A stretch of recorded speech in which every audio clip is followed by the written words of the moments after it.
দুনিয়ায় যে যত খারাপই করে তার সম্পদ স্বাভাবিক দৃষ্টিতে আমরা দেখি তত বেশি। যে যত বেশি কোরআন সুন্নাহ মেনে চলতে চায় তার তো দুর্গতি একটু বেশি, স্বাভাবিকভাবে যেটা বেশিরভাগ দেখা যায়। আল্লাহ পাক আজকে বুঝাতে চাচ্ছেন ওই তাফসীরের শুরু থেকে যে কাফেরদের এই চাকচিক্য দেখে তোমরা দুঃখ প্রকাশ করো না, তা ক্ষণস্থায়ী ধ্বংস হবেই হবে। ও মুমিন, তুমি স্থায়ী বসবাসের জন্য চিন্তা করো, তোমার তা কোনো ধ্বংস হবে না। এগুলো হলো জনগণের কাছ থেকে ভোট নেওয়ার জন্য বড় পাম ছিলেন, আমাদের এলাকায় বলে পাম, মানে জনগণের সকল ক্ষমতার উৎস বানায়া ভোট ব্যাংক রিজার্ভ করে। চিৎকার মেরে বলতে হবে মুসলমান সকল ক্ষমতার মালিক কেউ, জনগণ কি ক্ষমতা রাখে?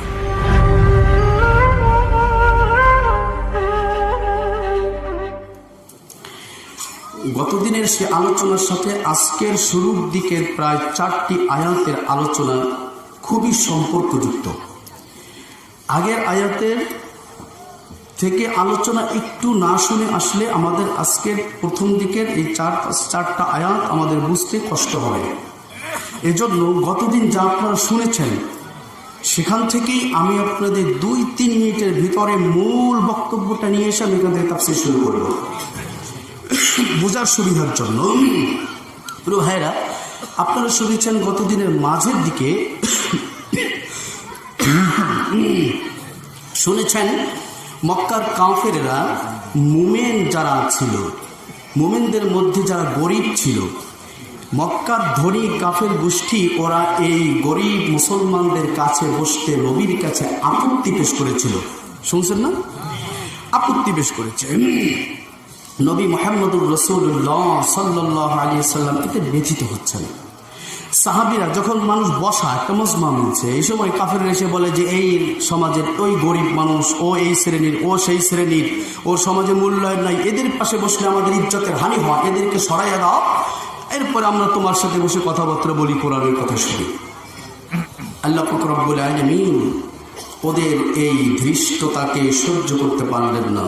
মুমিনদের দিলের ভিতরে যে ব্যথা লাগলো, ওই ব্যথাকে উৎপাটন করে দেওয়ার জন্য, মুমিনদেরকে সান্ত্বনার বাণী শোনাতে আল্লাহ পাক রব্বুল আলামিন এই গতদিনের অর্থাৎ 5ম রুকুর শুরু থেকে এই রুকুটা আল্লাহ পাক অবতীর্ণ করে দিয়েছেন। বলেন সুবহানাল্লাহ। আল্লাহ পাক এখানে দৃষ্টান্তের মাধ্যমে বুঝাতে চেয়েছেন আসলে মূলত কারা প্রকৃতপক্ষে ধনী, কারা সম্মানিত। আল্লাহ পাক রব্বুল আলামিন এটা বুঝাবার জন্য শুরু করেছেন। তা আপনারা শুনেছেন যে 2জন ব্যক্তির ব্যাপারে ঘটনা এসেছে, সে 2জন ব্যক্তি ছিল বনু মখজুম গোত্রের। একজন ছিল মুমিন আর একজন ছিল কাফির, যাদের উদাহরণ আল্লাহ পাক দিয়েছেন। এরা ছিল 2 ভাই, একই বাবা, 2 ভাই ছিল। যে ব্যক্তি মুমিন ছিল তার নাম ছিল আবু সালমা আব্দুল্লাহ ইবনে আসওয়াদ। এই আবু সালমা হলো নবী মুহাম্মদুর রাসূলুল্লাহ, সবাই তো মহব্বতে বলি সাল্লাল্লাহু আলাইহি ওয়াসাল্লামের স্ত্রী উম্মুল মুমিনিন হযরতে উম্মে সালমা রাদিয়াল্লাহু তাআলা আনহা এর সাবেক স্বামী। দ্বিতীয় জন হলো যিনি কাফির ছিলেন, উনি হলো আসওয়াদ ইবনে আবুল আসওয়াদ, অর্থাৎ ওই বাবার নামে কুরিয়ার, ওই ছেলের নামে বাবার নাম আবুল আসওয়াদ।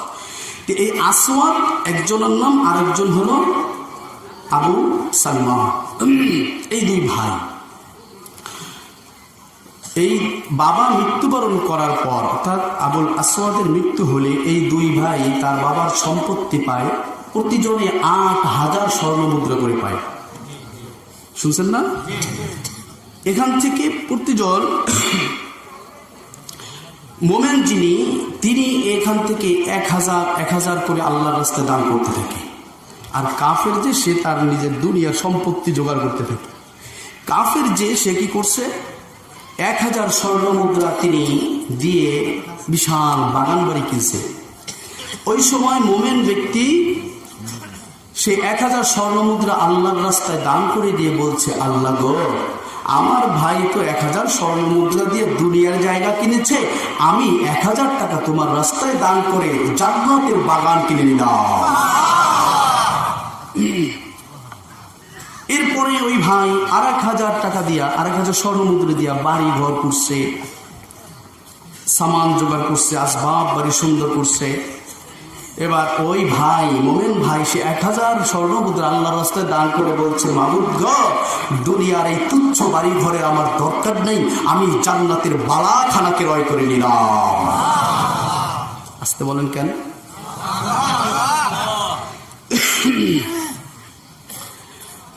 এরপরে ওই ভাই, কাফের ভাই, আবার 1000 স্বর্ণ মুদ্রা এটা দিয়া বাদী দাস দাসী ক্রয় করলো। ও বলতেছে, আল্লাহ, আমি 1000 স্বর্ণ মুদ্রা তোমার রাস্তায় দান করে দিলাম, আমার দুনিয়ার বাদী এই চাকর বাকরের আমার দরকার নেই, আখিরাতের চাকর বাকর, আখিরাতের খিদমত যারা আমার করবে তাদেরকে আমি তোমার কাছ থেকে কিনে নিলাম। কাফের ভাই ক্রয় করলো কি? এক কথায় দুনিয়া ক্রয় করছে। এক কথায় কি ক্রয় করছে? মোমেন ভাই যা কিছু কিনছে সেও কিনছে। সে কিনছে কোন জায়গায়? কাফের যা কিনছে এটা কি স্থায়ী নাকি ক্ষণস্থায়ী? আর মোমেন যা কিনছে কি স্থায়ী না অস্থায়ী? তাহলে কাফের দুনিয়া চেনে, দুনিয়া জোগাড় করার জন্য যত চেষ্টা, আর মোমেনের চেষ্টা সব কোন কেন্দ্রিক? আমার কথা বোঝেন না? জবাব দেন না কেন? মোমেন কেনে কোনটা? কাফের কেনে কোনটা? দুনিয়া। মোমেনদের মূল টার্গেট হলো জান্নাত, আখিরাত। কাফিরদের টার্গেট হলো যতই দুনিয়ার জন্য সে চেষ্টা করুক না কেন, দুনিয়ার শান্তির জন্য সে সব সামান জোগাড় করুক, তারপরেও একদিন না একদিন তার এই সব কিছু ব্যর্থতায় পরিণত হয়। আর মুমিন সে যা করে সব কিছু হয় সফলতা, কোনো ব্যর্থতা মুমিনের নাই। তাহলে বোঝা গেল মুমিনরা যা কিছু করবে তা করবে সফলতার জন্য, স্থায়ী সফলতার জন্য। যদি কোনো মুমিন দুনিয়ার সফলতার জন্য কিছু করে তাহলে বোঝা যাবে সে মুমিন থাকলেও কাফেরের খাসলাত তার দিলের ভিতরে ঢুকছে। কথা কয় না? তাহলে মুমিনদের কি কাফেরের খাসলাত আনা যাবে? কাফের বেঈমানের আর দুনিয়ার ওদের চাকচিক্য আমরা দেখে অনেক সময় আফসোস করি। ওর গাড়ি আছে, বাড়ি আছে, এইটা আছে, ওইটা আছে, আমি আল্লাহর এত ইবাদত বন্দি করি, আল্লাহ আমাকে দেয় না। আর দেখো দুনিয়ায় যে যত খারাপই করে তার সম্পদ স্বাভাবিক দৃষ্টিতে আমরা দেখি তত বেশি। যে যত বেশি কোরআন সুন্নাহ মেনে চলতে চায় তার তত দুর্গতি একটু বেশি, স্বাভাবিকভাবে যেটা বেশিরভাগ দেখা যায়। আল্লাহ পাক আজকে বুঝাতে চাচ্ছেন ওই তাফসীরের শুরু থেকে যে কাফেরদের এই চাকচিক্য দেখে তোমরা দুঃখ প্রকাশ করো না, তা ক্ষণস্থায়ী ধ্বংস হবেই হবে। ও মুমিন, তুমি স্থায়ী বসবাসের জন্য চিন্তা করো, তোমার তা কোনো ধ্বংস হবে না। দুই ভাই, একজনের অবস্থা খুব খারাপ। কেন হয়েছে? দান করতে। আবু বকর সিদ্দিক রাদিয়াল্লাহু তাআলা কি বিশাল জায়গা, ওমর রাদিয়াল্লাহু কত জায়গা মক্কা দেখেছে আলহামদুলিল্লাহ। কিন্তু সে ওমরে ফারুক রাদিয়াল্লাহু আনহু সে সময় কি অবস্থায় মারা গেছে, খলিফা হওয়ার পরও স্ত্রী পিঠা খাবে সেই টাকা পর্যন্ত চাল একটু বেশি দিয়ে পরে আবার কমাই দিচ্ছে। আবু বকর সিদ্দিক রাদিয়াল্লাহু তাআলা কি অবস্থা, এটা ধনী ছিল। ওসমান রাদিয়াল্লাহু তাআলা বড় ধনী ছিল, মদিনায় গিয়েও ধনী ছিল, তার বাগান, খেজুরের বাগান, বিশাল খেজুরের বাগান আল্লাহর রাস্তায় দান করে দিয়েছে। সুবহানাল্লাহ। মোমেন তার সম্পত্তি থাকলো দান করতে করতে রিক্ত হস্ত হয়, অর্থাৎ মোমেন জানে আমি তো দান করছি না, আমি তো জান্নাতের জায়গা কিনতেছি। এই দুই ভাই, মুমিন ব্যক্তি অসহায়, কাফের বড় ধনী। একদিন কথা বলতে বলতে বাগানে দেখিয়েছে, সেখানে গিয়ে কথাবার্তা হচ্ছে। সংক্ষিপ্ত বলছি, আপনারা শুনেছেন সেজন্য। মোমেন ভাই, কাফের ভাই বলতেছে, দেখো আমার এই কত সম্পত্তি, এই সেই, তোমার তো কিছু নাই, আজকে তুমি কি হালতে আছো? মোমেন ভাই বলতেছে যে শোনো, তুমি যে তোমার সম্পত্তির এবং সন্তান সন্ততির জনবলের এবং অর্থবলের তুমি যা আজকে বাহাদুরি দেখাচ্ছ, তুমি যদি মনে করো যে তোমার থেকে আমি জঘন্য, আমি নগণ্য, আমার এগুলো কিছু নেই, হতে পারে আল্লাহ পাক রব্বুল আলামিনের পক্ষ থেকে গজব এসে তোমার এই সম্পদ নষ্ট হয়ে যাবে। আর আল্লাহ রব্বুল আলামিন তোমার থেকে বেশি কিছু আমাকে দান করতে। মোমেনের কোন জায়গার কথা কয়? আর কাফের বোঝে কোনটা? ও বুঝতেছে কয় অবস্থা খারাপ, না খেয়ে থাকে, আর আমার কত সম্পদ, ও কয় কি এর চেয়ে বেশি কিছু পাবে। মোমেন বলে আখিরাতের কথা, ওর ধান্দা দুনিয়ার, ও বোঝে দুনিয়া, মোমেন বোঝে মোমেন দুনিয়া বুঝবো না আখিরাত বুঝবো। সত্য কথা তো, সত্য কথা তো। সবাই আওয়াজ দেন না, বোঝে মনে হুজুর আজকে টাকা নিবে। আওয়াজ দেন, দুনিয়া কিনবো না আখিরাত কিনবো। মোমেন ভাই বলতেছে, ভাই তুমি বাহাদুরি করো না, তোমার এই সম্পদ বেশি দিন ধ্বংস চলে আসতে পারে। তোমার এই বাগান আসমান থেকে এসে কোনো গজব শেষ করে দিতে পারে। তোমার এই বাগান উদ্ভিদ শূন্য মরুভূমিতে পরিণত হতে পারে। এই পর্যন্ত গতকালকে শুনছে। আজকে ওর সাথে ভাই কথা শেষ হয় নাই, ওই মোমেন ভাই কাফের ভাইকে আরো বলছে,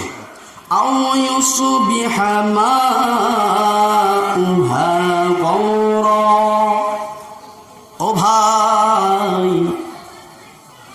হতে পারে এমন তোমার বাগানের ভিতর থেকে যে নহর ধারা প্রবাহিত হয়ে গেছে। শুনছেন না? বাগানটা কেমন ছিল? আঙ্গুরের বাগান, পুরো আঙ্গুর গাছ লাগানো, উপর থেকে সামান দেওয়া, ওই যে আমাদের এলাকায় বলে ওই যে গাছ লাগাইলে পুই গাছ বন্য গাছ সামানা বলে, সামান চাকলা বলে, জাংলা। আচ্ছা, এই জাংলা দেওয়া, মাচা দেওয়া, এই জাংলা কি গাছে দেওয়া? আঙ্গুর গাছ, সারিবদ্ধভাবে আঙ্গুর গাছ লাগানো, বাগানের চতুর্দিক থেকে খেজুর গাছ লাগানো, আর এর ফাঁকে ফাঁকে যে জায়গা আছে সেখানে আবার শস্য ক্ষেত্র, বিভিন্ন শস্য লাগাইছে। এর ফাঁক দিয়ে এই বাগানের বুক চিরে আবার যথাযথ স্থান থেকে ঝর্ণা ধারা পানির নহর প্রবাহিত হয়ে চলেছে। প্রয়োজন অনুযায়ী সেখান থেকে পানি নিষ্কাশন করা যাচ্ছে। ওই ভাই বলতেছে, শোনো ভাই, তোমার এই বাগান সব ধ্বংস হয়ে যেতে পারে। এই তোমার ঘন পত্র পল্লব বৃষ্টিত তোমার এই জান্নাত, দুনিয়ার জান্নাত, এই বাগান, জান্নাত মানে কিন্তু বাগান। যদি জান্নাতের কোনো ব্যাখ্যা কখনো আসে, ইনশাআল্লাহ আপনাদের সাথে দেখা হয়, শুনবেন। আমার একটা অভ্যাস, যা আছে কোরআনে ওই দিকেই কথা বলা, বাহিরে কথা না বলা। আলহামদুলিল্লাহ, দোয়া চাই আল্লাহ যেন এইভাবে কবুল করেন। তোমার এই ঘন পত্র পল্লব বৃষ্টিত ঘন এই বাগিচা, এটা ধ্বংস হবে, হতে পারে। আবার এও হতে পারে এই যে নহর দেখেছো তা পানি শূন্য হয়ে শুষ্ক হয়ে যেতে পারে। বুঝছেন কথা? কালকে শুনছেন গাছপালা ধ্বংস হবে, আজকে থেকে কোন জায়গায় শুরু? নহর।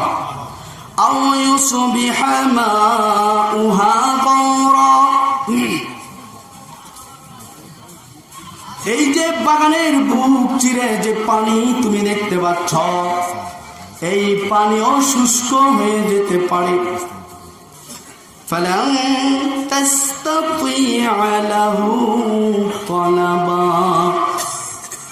তুমি সপচেষ্টা করেও,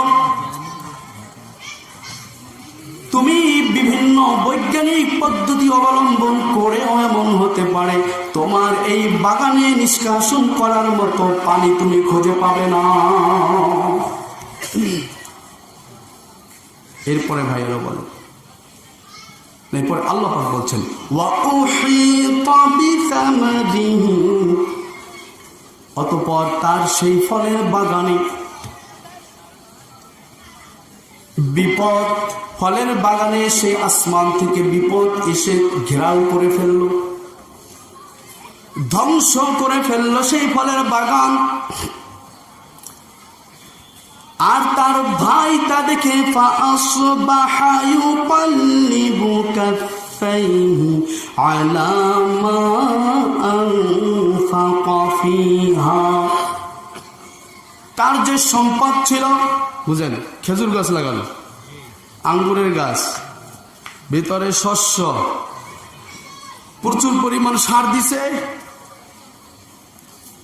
এত খেদমত করেছে আল্লাহ রাব্বুল আলামিন, এই তার কাজের উপরে বরকত দিয়া ফলে ফলে বাগান ভরে দিয়েছে।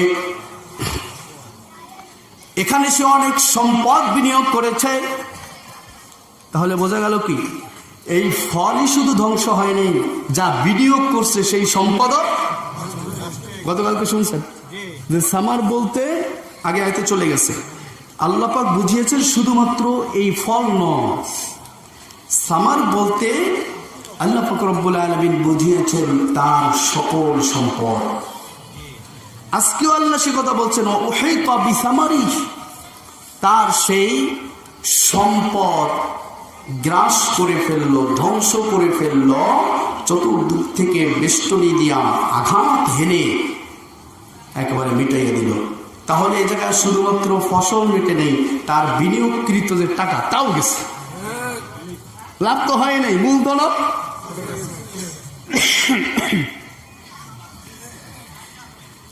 ফাআসবাহা ইউকাল্লিবু কাফাইহি আলা মা আনফাকা ফিহা, সে তার সম্পত্তি সেখানে বিনিয়োগ করেছে বলে এখন সে বিশাল দুঃখে বইরা হাত মুচড়াইতেছে। ফাআসবাহা ইউকাল্লিবু কাফাইহি, যা করলাম সব গেল। করে না মানুষ? হ্যাঁ, আল্লাহ সে কথা বলছেন, সুবহানাল্লাহ, সুন্দর করে আল্লাহ বলে দিয়েছেন, ব্যাখ্যা করে বলছেন ওয়াহিয়া খাবিয়াতুন আলা উরুশিহা, ওই বাগানের অবস্থা সেই ভাই কাফের তাকাইয়ে দেখতেছে। ওই মাসান প্রথমে ভেঙে পড়েছে, আঙ্গুরের গাছ নিয়ে মাসান উপরে, যদি ওই মাসান ভেঙে পড়ে বলেন আঙ্গুরের গাছ আছে? নিচে যে শস্য ক্ষেত্র ছিল, গাছপালা ছিল, ওগুলো আছে? সব চাপা পড়ছে। এবার এর উপর দিয়া খেজুর যে গাছ ছিল চতুর্দিকে সব উপরে পড়ছে মাসানের উপর। এবার বলেন চাপাটা কেমনে চাপা খাইছে? আঙ্গুর যা ছিল তা খেজুর গাছের মাসানের চাপায় পিষ্ট হয়ে গেছে, শস্য যা ছিল সব ঝরে ঝরে পড়ে গেছে, কিছু আছে?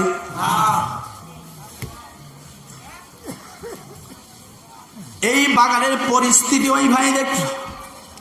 এবার সে বুঝতে পারল, আর সে বলতে লাগলো ওয়ায়াকুলু ইয়া লাইতানি, হায় আফসোস, হায় আফসোস, লাম উশরিক বিরাব্বি আহাদা, যদি আমি আমার রবের সাথে কাউকে শরীক না করতাম। মনে আছে না ভাই কি বলছিল? তুমি কি তাকে অস্বীকার করো? ভাই বলছিল কি, আমি এই যে বাগান ধ্বংস হবে তা বিশ্বাস করি না। মনে আছে না? কিয়ামত কোনদিন হবে বলে আমি বিশ্বাস, এইটা বলছিল কি?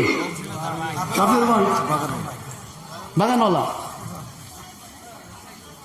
যদিও হয়ে যায় অঘটন বশত, তাহলে আমি সেখানেও এমন সম্পদের মালিক হব। সস্তা, এত সোজা।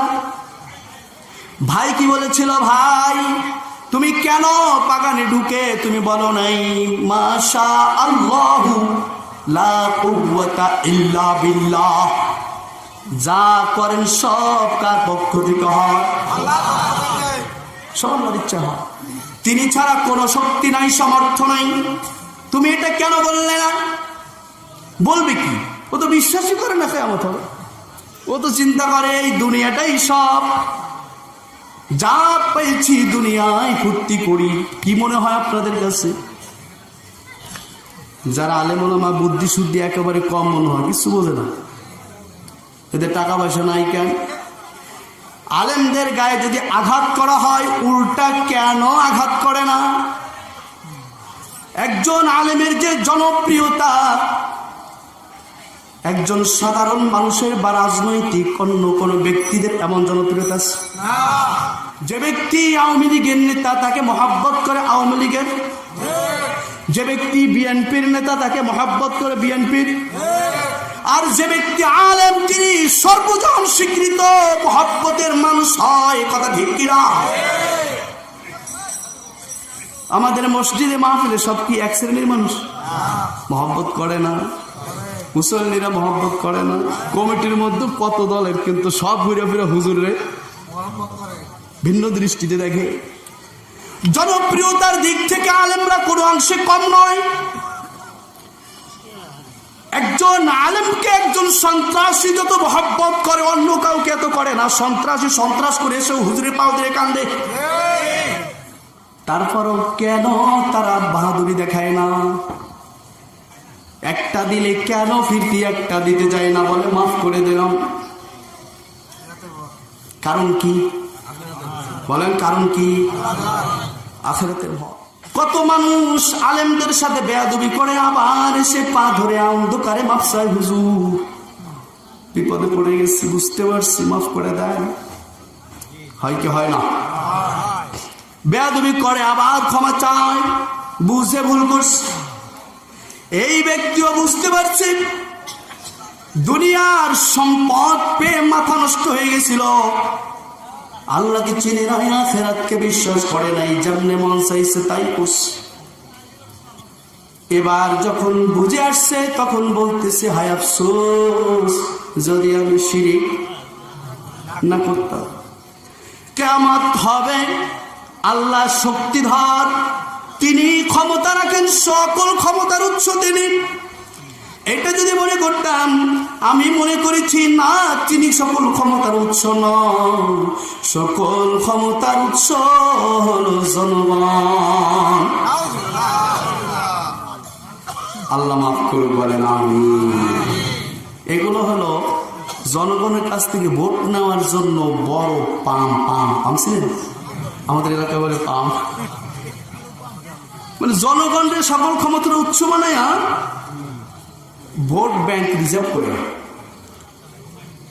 গণতন্ত্রের এইটাই যে মূল দেখা যায়, জনগণের সকল ক্ষমতা। আমি সামনে আর কিছু বলবো না, চিৎকার মেরে বলতে হবে মুসলমান সকল ক্ষমতার মালিক কেউ। জনগণ কি ক্ষমতা রাখে? কি ক্ষমতা রাখে? জনগণদের ক্ষমতার কোন মূল্য কোন দেশে নাই। এগুলো হলো ফাও চাপাবাজি, পাটপাড়ি ছাড়া কিছুই নয়। যে দেশে গণতন্ত্র আছে ওই দেশেই এইগুলা ভ্যাকসিন হিসেবে মারা হয়। দেখা যায় নির্বাচনের পরে আসলে জনগণ ক্ষমতার উৎস নাকি আসলে কাদেরকে মূল্যায়ন, কিভাবে কি হয় আমাদের সে আপনারা ভালো জানেন। এবার যখন খেলায় পড়ে গেছে বুঝতে পারছে, এবার বলতেছে হ্যাঁ। অনেকে যখন এরকম সিপা করে পড়ে যায় ওই সময় বোঝে যে না, জনগণ ক্ষমতার উৎস নয়। জনগণের কাছে না যাইয়া যদি আল্লাহর রাহে সিজদায় পড়ে যেতাম তাহলে আজকে আল্লাহ হয়তো হেফাজত। আল্লাহ পাক রব্বুল আলামিনের পরে বলেন ওয়ালাম তাকুল লাহু ফিয়াতুন ইয়ানসুরুনাহু মিন দুনিল্লাহ। ঘড়ি লাগে টাইম দেখতে মোবাইল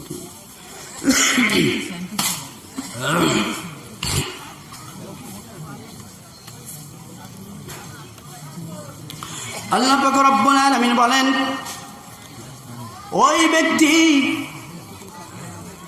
আলাম তাকুল্লাহু ফিয়াতুন ইয়ানসুরুনা, তার ওই বাগান ধ্বংস হয়ে গেল, সব শেষ হয়ে গেল, কিন্তু তার সাহায্যকারী হিসাবে কোনো বাহিনী কিন্তু সে পায় নাই। পাইছে?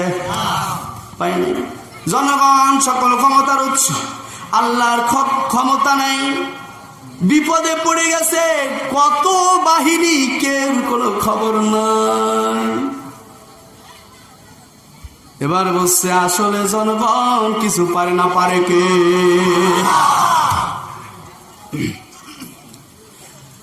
আল্লাহ বলেন মিন দুনিল্লাহ, আল্লাহ ছাড়া কাউকে কোনো দল সে পাইল না, কোনো বাহিনী সে সাহায্য সে পায় নাই। শুধু তাই না, ওয়ামা কানা মুনতাসিরা, সে নিজেও এর কোনো প্রতিবাদটুকু করার মতো কিছুই করতে পারলো না, প্রতিবাদটুকু করতে পারলো না, সব শেষ হয়ে গেল। এবার সে বুঝে আসছে জনগণ দিয়াও কিছু হইতো না, টাকা পয়সা দিয়া কিছু হবে না, ক্ষমতা দিয়ে কিছু হবে না, আমি কিছু করতে পারি না, আমাকে যারা মহব্বত করে তারাও আমার জন্য কিছু করতে পারে না। মূলত সব কিছুর মূল শক্তি হলো কার? হুনালিকাল ওয়ালায়াতু লিল্লাহিল হক। এবার সে বুঝছে, সেক্ষেত্রে সে এবার ভালো মতো জানতে পারছে, বুঝতে পারছে ক্ষমতা প্রকৃত পক্ষে কেবলমাত্র আল্লাহ। কোন তাফসীরে এসেছে এখানে কিয়ামতের দিকে ইঙ্গিত করা হয়েছে যে কিয়ামতের সকল ক্ষমতা আল্লাহ। আচ্ছা বলেন, শুধু কিয়ামতের ময়দানে সব ক্ষমতা আল্লাহ? দুনিয়ায়ও? তাহলে আমরা দুইটাই ধরে নিব, কোনো আপত্তি? দুনিয়ায় সব ক্ষমতার মালিক আল্লাহ। যখন ওই ভাইয়ের বাগান ধ্বংস হয়ে গেল কাফেরের, এবার সে বুঝতে পারল আসলে সকল ক্ষমতার মালিক উনি। তাহলে উনি যখন সকল ক্ষমতার মালিক, দুনিয়ায় যখন শেষ করে দিয়েছেন, উনি যেহেতু বলেছেন আখেরাত আছে, তাহলে আখেরাতও সত্য, শুধু দুনিয়া না, আখেরাতও সত্য। এইবার ভালো মতো বুঝে আসছে হুনালিকাল ওয়ালায়াতু লিল্লাহিল হক, প্রকৃতপক্ষে উভয় জগতের ক্ষমতা কেবলমাত্র আল্লাহ। হুয়া খায়রুন সাওয়াবান ওয়া খায়রুন উকবা, তিনি হলেন উত্তম সবের দিক থেকে, সব দান প্রতিদান দেওয়ার জন্য উত্তম প্রতিদান দিতে পারেন কে? আপনি একজন মেম্বার সাহেবকে উপকার করলে সে যতটুকু উপকার করতে পারবে, চেয়ারম্যানকে সন্তুষ্ট করতে পারলে চেয়ারম্যান কি তার চেয়ে কম উপকার করবে? বেশি। কারণ কি ক্ষমতা তার একটু এমপি সাহেবকে খুশি করতে পারলে আরো বেশি, প্রধানমন্ত্রীকে আরো বেশি। তাহলে আল্লাহ কি এদের থেকে ক্ষমতায় কম, সম্পত্তিতে কম? তাহলে সব থেকে কে বেশি প্রতিদান দিতে পারেন? আল্লাহ। হুয়া খায়রুন সাওয়াবা, তিনি হলেন প্রতিদান সন্তুষ্ট করলে প্রতিদান দেওয়ার ক্ষেত্রে তিনি হলেন সর্বোত্তম। যত চাপাচারছি ওরা প্রতিদান স্বরূপ কিছু দিতে পারে নাই। সম্পত্তির বাহাদুরি দেখিয়েছি, ক্ষমতার বাহাদুরি দেখিয়েছি, সন্তানদের বাহাদুরি দেখিয়েছি। দেখেছেন ওই ভাই, আমার এত সম্পদ আছে, এত সন্তান আছে, কিন্তু এগুলা কোনো কাজে লাগে না। আসলে মূলত প্রতিদানের দিক থেকে আল্লাহ উত্তম। হুয়া ওয়া খায়রুন উকবা, আর পরিণামের দিক থেকেও তিনি উত্তম। অর্থাৎ আমি যে অস্বীকার করেছি, এজন্য যে পরিণাম হওয়ার কথা আমার ছিল তা আমি যথাযথ পাইছি। কি কি কি কি ধ্বংস। এবার হেদায়েত ঢুকছে, ভালো মতো এবার বুঝছে। আমি যদি আমার মোমেন ভাইয়ের মতো আল্লাহর রাস্তায় দান করে দিতাম, অথবা দুনিয়ায় সম্পদ করেছি আল্লাহর শুকরিয়া আদায় করতাম, আল্লাহকে স্বীকার করতাম, আখিরাতকে দিয়ে কামাই করতাম। হযরত ওসমান রাদিয়াল্লাহু তাআলা আনহু অনেক সম্পত্তির মালিক, সম্পদ দিয়ে ইসলামের বিরোধিতা করে নাই, আল্লাহকে অস্বীকার করে নাই, কিয়ামতকে অস্বীকার করে নাই। এই সম্পদ দিয়ে ইসলাম প্রতিষ্ঠার কাজে আল্লাহর রাস্তায় দান করেছে। সম্পদ হওয়া খারাপ না, হালাল পদ্ধতিতে সম্পদ যদি হয়, আমি বলি মোমেনদের সম্পদ হওয়া জরুরি। এখন মনে হয় যে সম্পদ দিয়ে কি হবে, কয়দিন থেকে যাব, সময় আসতেছে। ইমাম মাহদি উনি এসে যখন ডাক দিবেন, ও মুসলমান, আপনার হাতে সম্পদ না থাকলে আপনি লড়বেন কেমনে কাফেরদের সাথে? এখন নাই আপনার হাতে গরু কাটা ছুরি থাকলেও সন্ত্রাস হিসেবে আপনাকে চিহ্নিত করা হয়, কিন্তু ওই সময় যদি আপনার কাছে মেশিন গানও থাকে, ওই সময় সন্ত্রাস বলার টাইম পাবেন, আগেই ফায়ার। ইমাম মাহদির নেতৃত্বে গোটা বিশ্বের আন্দোলন হবে, কাফের বেঈমানেরা, নাস্তিকের বাচ্চারা দুনিয়া থেকে বিদায় হবে, আগামী বিশ্ব মুসলমানদের হাতে চলে আসবে ইনশাআল্লাহ। একটু সময়ের ব্যাপার। ও মুসলমান, সম্পদ তোমাদের অর্জন করতে হবে কিসের জন্য? বুঝে না? আখিরাতের জন্য। সম্পদ জোগাড় করবে, ঘোড়া পালা, ঘোড়ার পায়খানা পেশাব যা করবে তাও মিজানে উঠানো হবে, এগুলো হাদিস। ঘাস খাওয়াবেন, উঠতে থাকবে। ওই সময় ঘোড়া মানে বর্তমানের যুদ্ধ বিমান। এটা করলে হুজুরের সন্ত্রাস। আন্তর্জাতিক কোন সংগঠনের সাথে, জঙ্গি সংগঠনের সাথে আছে, অনেকে এরকম মনে করে।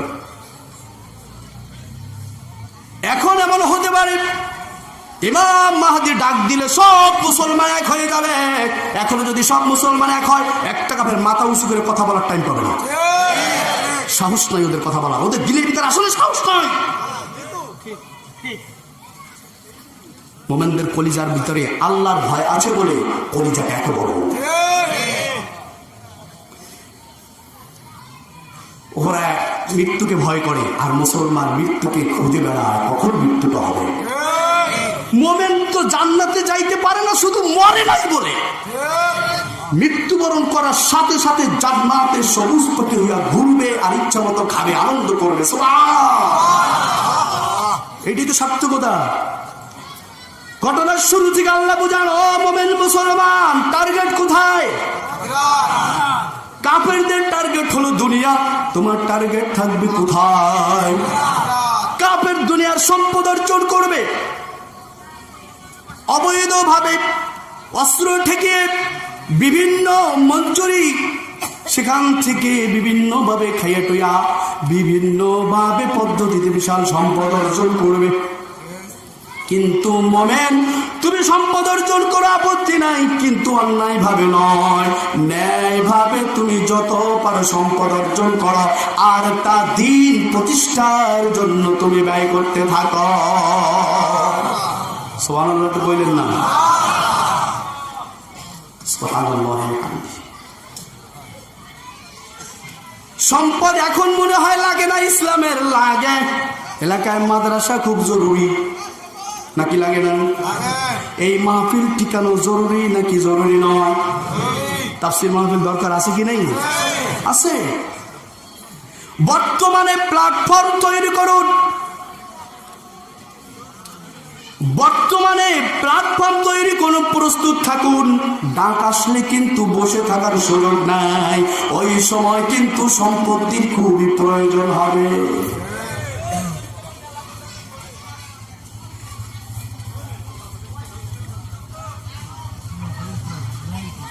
মোমেন বান্দারা যত সম্পদ অর্জন করবে, ব্যয় করবে আল্লাহর রাস্তায়, সওয়াব দিবেন কে? আমি দুনিয়ার নেতার পিছনে টাকা ব্যয় করলে সে প্রতিদানে যা দিবে, আল্লাহর সন্তুষ্টির জন্য ব্যয় করলে প্রতিদানে কম আসবে না বেশি আসবে? হুয়া খায়রুন ثوابا وخير عقبا। প্রতিদান দেওয়ার ক্ষেত্রে আল্লাহ উত্তম, অখৈরুল উকবা, পরিণামের দিক থেকে উত্তম। ও মুমিন মুসলমান, যদি আজকে দুনিয়ার পিছনে দৌড়াও, নিশ্চিত তুমি বিশ্বাস করো তোমার ধ্বংস হবে। এই সম্পদ নিয়ে কবরে যাওয়া যাবে না? যাবে? এই সম্পদ দিয়েই এমন হবে, এই সম্পদ নিয়ে তোমার ছেলেরা গাঞ্জাম মারামারি কাটাকাটি শুরু করে দিবে, তুমি তো কিছু খেতে পারলে না, খালি হাতে চলে গেল। অথচ আল্লাহর সন্তুষ্টির জন্য, হ্যাঁ সম্পদ অর্জন করা, সম্পদ অর্জন করো, কিন্তু আল্লাহর সন্তুষ্টিকে সামনে রেখে, তা না হলে খায়রুল উকবা, পরিণামের দিক থেকেও তিনি উত্তম। ওই সময় আফসোস, কাফের আজকে যেমন করছে সম্পত্তির বাহাদুরি করে দুনিয়া দুনিয়া করে যখন আজকে আফসোস করছে, ওই দিন কিন্তু ওইরকম আফসোস আসবে। আহারে এত কিছুই তো করে খাইয়ে দেবো না সব শেষ।